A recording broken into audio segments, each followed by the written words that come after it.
play a game with you all this morning. I want you to guess which Indian city this is from satellite images. Which one? Oh, that's great. Which is this? That voice went down a bit. It's New Delhi. And which one is this? Chennai. That's very good. It's astonishing that our cities look so diverse and beautiful from outer space and so different. But which city is this? It's any city, right? Or this one. It's your city. It's incredible that all our cities are starting to look alike and they look like they're falling apart. What do Indian cities today look like? We don't have places for children to play. All our playgrounds have been encroached. And this is the day after Durga Puja immersion in Calcutta. We respect the god but not the river, right?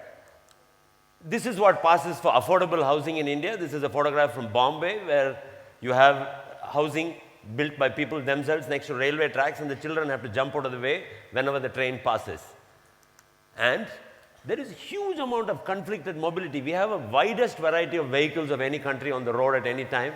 And this causes enormous air pollution. Do you know that Bombay's air pollution, there was a report in the paper today, is 4 times more than safety levels.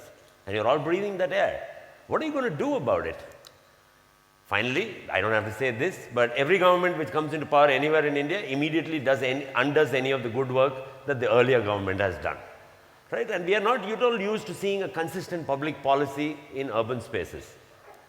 Right? But there is a new mood in the air. There is a new dispensation in Delhi, and already there are celebrities going around with brooms all over the countryside. And there is I mean, that's not going to change anything, we know that, but you know, it's a start. Okay? Thank you. It's a start. But the change is within you. It is not within the government. It's not some sarkari's job to clean up the city. It is each one of us. We keep our houses so pristine, but we go and throw the garbage over the compound wall. This has got to stop. Right? You have far more power as a citizen than you do as a consumer. What we are doing now is just consuming the city like we consume cable TV. Right? We just think, hum taxes pay kya? Why bother? Somebody's got to do that. Nobody is going to do that. Taxes are merely the price you pay to live in a city. It does not entitle you to anything else. And as citizens, you have to start understanding that. Right? So how can we do this? There is a big movement in the world now, which is gaining a lot of acceptance, called crowdsourcing, which means to bring the power of an intelligent crowd to bear on problems of our times and make sure that it's more inclusive, better informed, and sort of more equity in the decision making rather than this top-down approach of some bureaucrat or politician deciding, okay, let's put a flyover here or let's do something else there. There has to be a people's-driven movement to change our cities, otherwise it's not going to change, right? You might think this crowdsourcing is a brand new idea, but actually India invented it. Do you know what this picture is? It's a picture of the Sepoy Mutiny, or like the British call it, but we want to call it the first war of Indian independence in 1857, when people of all faiths came together because of a common problem and fought against a common foe. This is the first really recorded example. We might have as well invented crowdsourcing in India. Right? More recent initiatives like the India Against Corruption and the big rape case in Delhi brought people out of there. You know, all of us like to do clicktivists. We go to sign online petitions, or even worse, we sit in a chair and look at television and sympathize. That's called slacktivists. So, right? So, it's got to get people out on the street. You have to get people out on the street. India Against Corruption proved that. In a smaller scale, there is an unusual organization, a Good Samaritan organization called the Ugly Indian. Go and see uglyindian.com. They go around Bangalore, groups of anonymous people wearing surgical masks. Wherever they see junk, this is 1 hour later. Do this in your neighborhood to start with. Start getting involved with your city. Don't just expect anybody else to do it. This brings me to what I have done for my city in Bangalore. It's based on the work of Richard Saul Wurman, who was the founder of TED Talks, the reason we're all here today. He was also an architect, an information architect, and a creative visualizer who said that you cannot change cities unless you can quantify them and everybody can see them and all information about the city is accessible to all.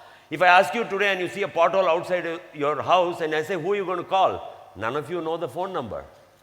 Why is that? That information is publicly available. Start getting to know. So in Bangalore last year, we started this website. We named it nextbangalore.com because in India there are no best practices. Best practices is what other people have done. In India, you need next practices, to quote C.K. Prahalad. So we started a site called nextbangalore.com. And nextbangalore.com was a crowd visioning site. I said, why should the government tell us the vision? Let us do a vision of our own. And it soon, unfortunately, became a crowd complaining site. Everybody saying garbage not cleared, ditches in my... And from there we said this is not going to work in this online way because 75% of India still doesn't have broadband. So this sounds like a good idea, but so we then decided to build, most cities in the world have a city model of their own, and where people can go and see new projects are positioned there, everybody is allowed to go there. India has 5 cities in the global top 10 and none of the cities have a city model. Nobody knows what the city looks like. So I said as a private initiative for probably the first time in the world, our organization called the Mod Institute, it's Googleable, have taken a space in Bangalore and are 3D printing the entire model of Bangalore city by ourselves. Right? As a forum, as an open forum for people to come and comment about the city, look at their areas, etc. So what can you do today when you walk away from here? Start becoming aware of your environment. At least start by knowing what is happening in your local neighborhood and start understanding that Indian city, this is a photograph of Bangalore, there are a lot of beautiful places. Let's make the whole city look like this. Next, find out when your city was founded. Who founded it? Most people don't even know that. And we tend to have a high amount of apathy when it comes to Indian cities. Just figure out. Next, this is a photograph of Sabarmati's riverfront. It was a stinking sewer some time ago, a horrible place, and it has been converted to a place where, there's a lot of talk about smart cities today. And actually, before smart is not a technology problem, you need livability. And livability means the city has to be safe for people who are 8 years old and for 80 years old. All of us will be there somewhere in between. If it is safe for 80 to 80, 8 to 80, then the city is a great place. Finally, take responsibility. Last week, we stopped the government from demolishing an old building in Bangalore. It was a huge outcry of 800 people, and they wanted to make it a legislators club, but we stopped them. And this is possible with a committed group of people from everywhere. And finally, stop complaining, start fixing. Okay? And join your area resident welfare association or your advanced locality management today. You have to do this. And finally, remember what I said in the beginning. Taxes are merely the price you pay for a city, and you are not allowed to have any other privileges beyond that. So, I would like to end here by saying that we are a country, this word DIY is popping up in India all over the place, right? Do it yourself. We don't have a culture. We don't know how to fix a tap. We call a plumber. Actually, we do it for ourselves. We are a selfish country. We are a selfish nation of individuals. We have to learn from do it for yourself to do it together. Thank you.